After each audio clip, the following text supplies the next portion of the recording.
तो मैंने आपको पिछला वीडियो में खास तौर पर बताया था कि आहार जाल और आहार पिरामिड। जब आहार जाल और आहार पिरामिड आपको समझ में आ गया होगा तो जो अगला टॉपिक है, यह टॉपिक मुख्य रूप से यह है परितंत्र में ऊर्जा का प्रवाह। क्या कह रहा है? परितंत्र में ऊर्जा का प्रवाह। तो ये जो परितंत्र होता है खास तौर पर ये उष्मीयता अगर नियम की बात किया जाए, हल्ला नहीं करो ना, तो उष्मीयता नियम के अनुसार कई सारे बातें शामिल की जाती है। अगर कहा जाए ऊर्जा जो है एक प्रकार का स्रोत है। पूरे जीव मंडल में ऊर्जा के बिना शायद कोई जीव जीवित रह सकता है। जीवित रहने के लिए ऊर्जा की जरूरत होती है, लेकिन कुछ निर्जीवों में भी ऊर्जा की जरूरत होती है। सभी पदार्थ ऊर्जा में क्या करते हैं? उपस्थित रहती है, और यही कारण है कि ऊर्जा में कई सारे जीव जंतु अपना भोजन पानी की व्यवस्था कर लेते हैं और परमाणुओं को क्या करते हैं? एक साथ बांध कर रखती है। अगर बात किया जाए उष्म गति के नियम के अनुसार तो ऊर्जा को हम लोग कभी ना तो खत्म होने से रोक सकते हैं, वही कह रहा है कि उष्म गति के अगर प्रथम नियम की बात किया जाए तो इसके अनुसार ऊर्जा को ना तो खत्म होने से हम लोग क्या सकते हैं? बचा सकते हैं, और ना ही उत्पन्न होने से इसको क्या कहता है? ऊर्जा को ना ही उत्पन्न किया जा सकता है, लेकिन इसके विनाश किया जा सकता है। क्या कह रहा है? और ना ही इसको विनाश किया जा सकता, ना तो बनाया जा सकता ना विनाश किया जा सकता है। इसके हम लोग जो है रूप को बदल देते हैं, अर्थात रूपांतरित कर देते हैं। केवल रूप को बदल सकते हैं और इसको हम कोई परिवर्तन नहीं कर सकते हैं। जीव मंडल की बात किया जाए तो सूर्य की ऊर्जा एकमात्र ऊर्जा है, स्रोत है। जीव मंडल में, इस संसार में एक ही मात्र ऊर्जा का स्रोत है, तो उसका नाम है सूर्य। सूर्य की रोशनी ना खत्म हुआ है, शायद ना ही कभी खत्म होने वाला भी है, ना ही इसको हम बना सकते हैं। सभी जीवधारी अगर देखा जाए अपने हिस्से की ऊर्जा को केवल भोजन से ही प्राप्त करते हैं। जितना है जीवधारी अपना भोजन से ही क्या करते हैं? ऊर्जा की प्राप्ति करते हैं। जो प्रत्यक्ष हो या परोक्ष रूप में, डायरेक्ट हो या फिर इनडायरेक्ट रूप में, किसी ना किसी रूप में क्या करता है? करता है।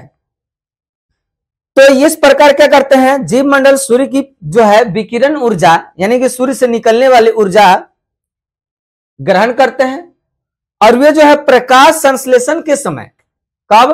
प्रकाश संश्लेषण के समय सूर्य की ऊर्जा को सोख कर क्या करते हैं? सूर्य से निकलने वाली जो ऊर्जाएं हैं उसको खींचते हैं, और खींचने के बाद क्या करता है? फिर इसका उपयोग कर लेते हैं, और इतना ही नहीं, उसको रासायनिक परिवर्तन में भी बदल देते हैं। और परिवर्तन जब करते हैं तो भोजन के अणुओं के साथ साथ संचित कर लेते हैं। और प्रकृति में केवल कहा जाए तो यही कह रहा है कि प्रकृति में केवल पौधे ही विकिरण ऊर्जा की रासायनिक ऊर्जा में परिवर्तित कर सकता है। केवल जो पेड़ पौधे हैं यही सूर्य की ऊर्जा को क्या कर सकता है? ट्रांसड्यूसर कर सकते हैं, यानी कि परिवर्तन करने की क्षमता इसमें होता है। तो ये परिवर्तन कर सकता है और ये बदल भी सकते हैं। कह रहा है कि सूर्य की कुल ऊर्जा का, सूर्य की कितना भी ऊर्जा हो, अगर कुल क्या का मतलब 100% ऊर्जा है तो उसका मात्र 1% ऊर्जा का उपयोग पेड़ पौधे कर पाते हैं, इससे ज्यादा उसमें क्षमता नहीं होती है। लेकिन आहार श्रृंखला में प्रत्येक चरण में क्या होता है? आहार श्रृंखला में प्रत्येक चरण में उपलब्ध जो ऊर्जा की मात्रा होती है, उस ऊर्जा के उपलब्ध ऊर्जा का मात्र 10% हिस्सा आहार जाल में होती है। आहार श्रृंखला के साथ होते हुए तब जाकर के ऊर्जा का स्रोत इस प्रकार हो पाता है। और अगर बात किया जाए तो सूर्य में कई तरह के बातें शामिल होती है ऊर्जा के रूप में, कि नहीं? तो अलग अलग क्षेत्रों में इसका अलग अलग काम देखने को मिल पाता है। तो वही कह रहा है कि जो सूर्य की पौधे, सूर्य जो है सूर्य की कुल ऊर्जा का 1% पेड़ पौधे ग्रहण करते हैं, और बाकी आहार श्रृंखला में प्रत्येक चरण में 10% का उपयोग होता है।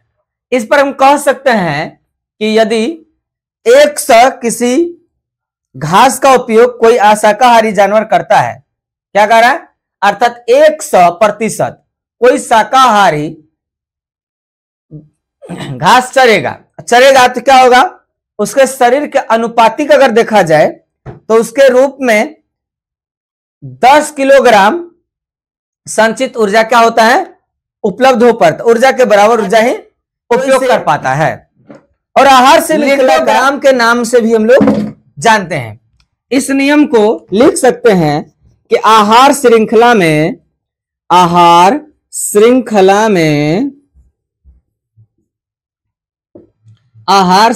में मात्र 10% ऊर्जा का उपयोग हो पाता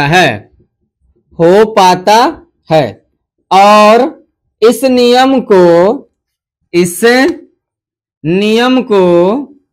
अगर कहा जाए तो इस नियम को हम लोग क्या कहते हैं, लिंडेमान कहते हैं। क्या कहते हैं, लिंडेमान कहते हैं। क्या कहते हैं, लिंडेमान कहते हैं।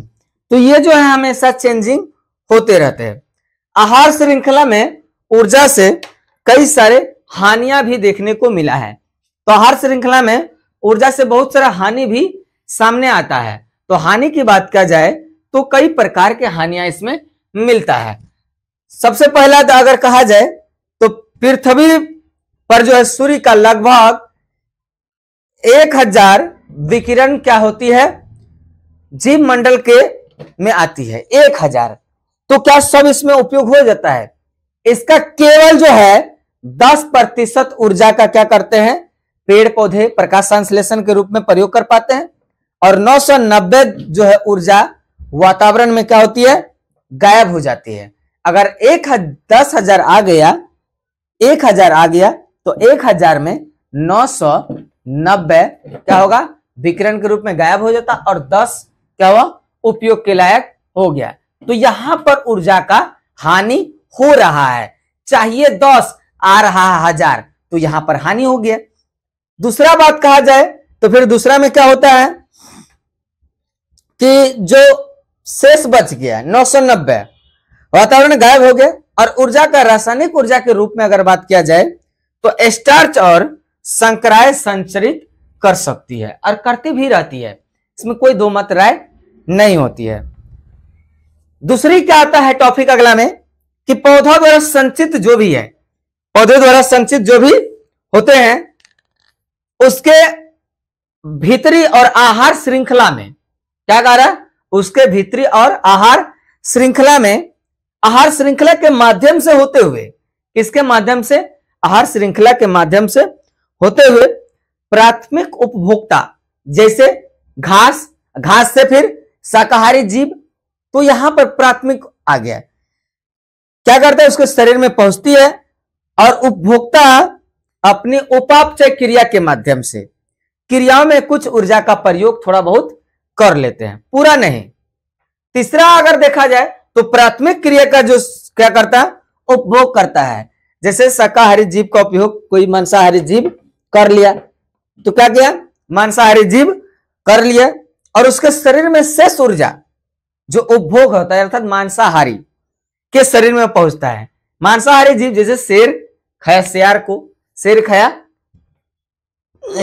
हिरण को, तो हिरण जो है जो ग्रहण किया था घास फूस, उसका उनमें क्या गया, चला गया ऊर्जा।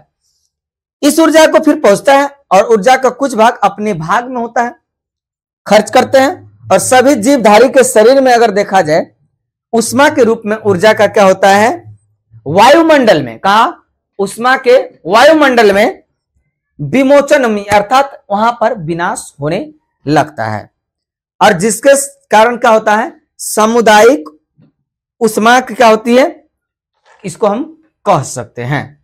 तो ये तो आपको समझ में आ ही गया होगा। कल एक फोटो बना के आपको समझा देंगे या थंबनेल फोटो से आपको समझ में आ भी जाएगा।